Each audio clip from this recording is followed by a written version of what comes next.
Treasure hunting weekend mga Katiats. Kami ngayon ay papunta sa isang site ni Katiats. Meron silang hinukay noon.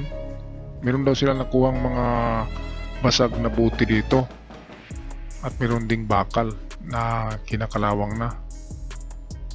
Kaya maganda rin. Ang kwento dito ay naghakot daw sila ng graba. Dahil maganda ang graba diyan panghalo sa semento. Ayun ang natamaan nila, yung mga basag na buti na dikulay na panahon ng giyera. Kaya ito, lumalim tong hukay sa kakahukay hanggang ano lang sila diyan, 2 meters, pero malawak ang opening ng hukay. Kaya ito ang ating i-detect ngayon kung merong positive. Positive naman talaga ang detection palagi. Kahit saan ka tatayo sa lupain ng Pilipinas ay talagang merong mag-detect. Ngayon merong 4 na pamantayan yan bago natin sasabihin na positive ang lugar. Una ay dapat may marka sa bato o sa kahoy. Pangalawa, merong history na may mga hapon dyan. Pangatlo ay merong live pointer. Merong buhay pa na makapagsabi na meron dyan. At pang-apat ay merong detection. Kasi kung detection lang, talagang mag-detect ang minerals ng lupa. Kaya kailangan ng suporta ng mga markers, history at live pointer. Ngayon kung isa ang mawala diyan, kahit live pointer lang ang mawala, ay pwede pa rin hukayin. Pero kung ang mawala ay 2, sabihin natin walang marker, walang history, ay kulang na, di ba? Medyo hindi na siya plausible para hukayin.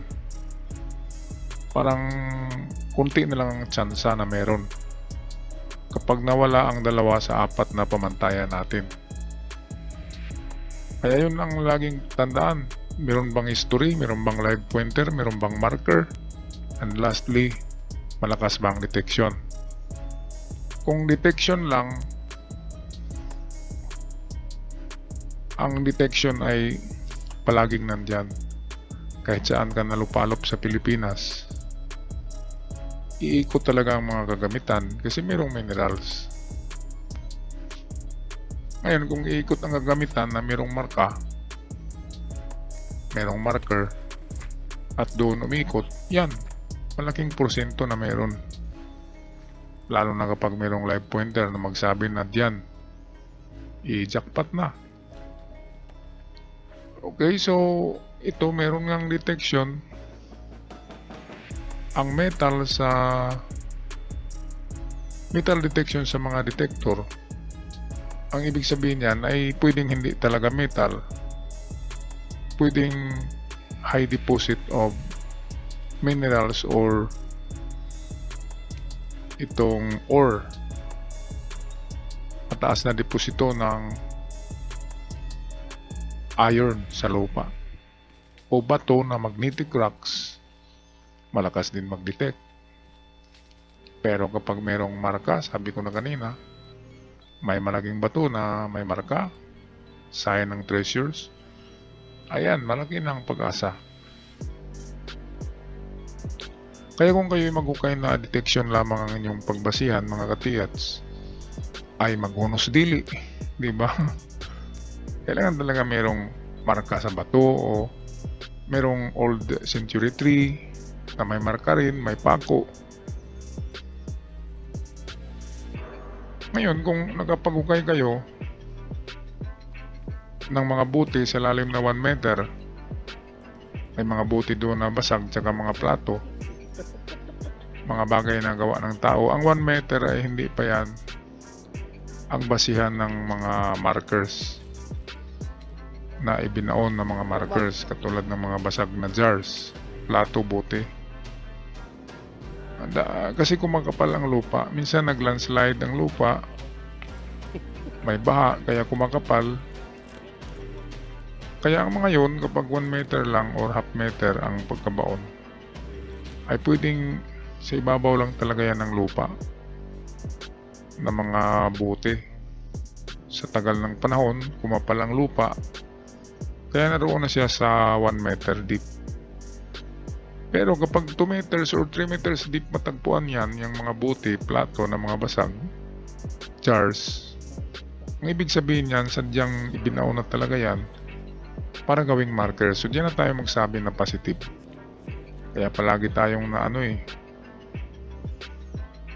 na walang makukuha kasi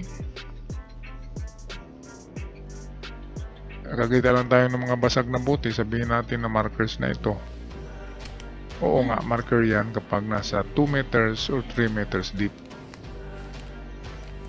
Okay, so ayun, malakas ang detection doon. Minerals lang siguro sa palagay ko kasi walang supporting markers.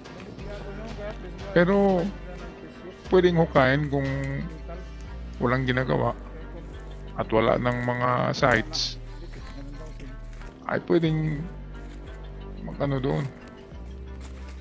Pwede rin mag-test dig. Okay, ngayon balikan namin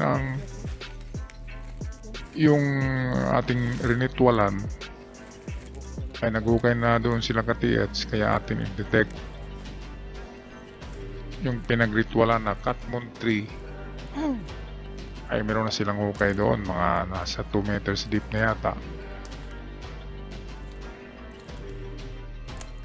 Nakakuha sila doon ng under the Katmon tree, dalawang heart shape na bato, hugis puso.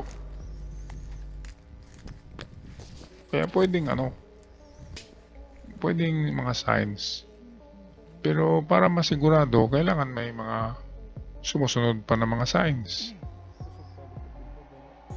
Ngayon, yung mga signs na yan, kapag sunod-sunod ang nakukuhang signs, dumidistansya yan ng 1 meter to 2 meters, merong successive na signs. Sunod-sunod yan ng mga bato na pinurma at may mga guhit. Kapag merong ganon, ay mag-isip-isip kayo, malalim na yan. Malalim na klaseng pagkabaon ang merong mga bato, mga tinatawag na underground markers. Kapag nakita kayo, example, una ay mukha ng tao nakabaon sa 2 meters. And then pangalawa is heart-shaped rock, nakabaon sa 2 meters din, pababa. And then followed by hand marker na bato, hugis hand na bato, hugis kamay. Panghuli diyan ay paa, dalawang left and right, foot shape rock. Pag merong ganon, malalim na yan talaga na na pagkabaon, nasa 14 meters to 20. Vertical lang yan, vertical. Kung vertical yan ay giveaway lang. Ang mga big deposit ay minsan lang ibinaon na vertical. Talagang vertical and then slanting. Vertical and then drifting. Ganyan ang estilo ng Hapon. Kaya kung mga small deposit lang talaga, 2 meters to 4 meters, makakuha na tayo dyan. Pero kapag lumampas na kayo sa 4 meters at wala pa rin, mag-isip-isip na. Dahil kahit meron ay malalim na talaga. So ito, ang under the Katmon tree ay meron pang 1 meter na huhukain bago aabot ito sa ating limit na 4 meters. So 4 meters lang kami dito kasi giveaway ang hinahanap under the Katmon tree. So kahit mag-detect pa yan ng metal, or mineral detection. Kung hindi gold ang ma-detect, kapag metal pa rin ang magrehistro, ibig sabihin yan ay minerals pa rin. Mga bato lang yan na merong iron content. Kasi malakas mag-detect ang bato sa ilalim ng lupa. Ayan o. Meron pang detection. Nandyan si pendulum sa baba. Malakas pa rin ang detection. Kaya instruction namin ay 1 meter na lang ang idagdag sa hukay para eksaktong 4 meters deep. At kapag walang makita, halimbawa palutsina na tabla, kapag walang ganyan, basag na jars, kapag wala ay masakit man sa loob, tigil na tayo kasi meron tayong limit na 4 meters para lamang sa mga small deposit.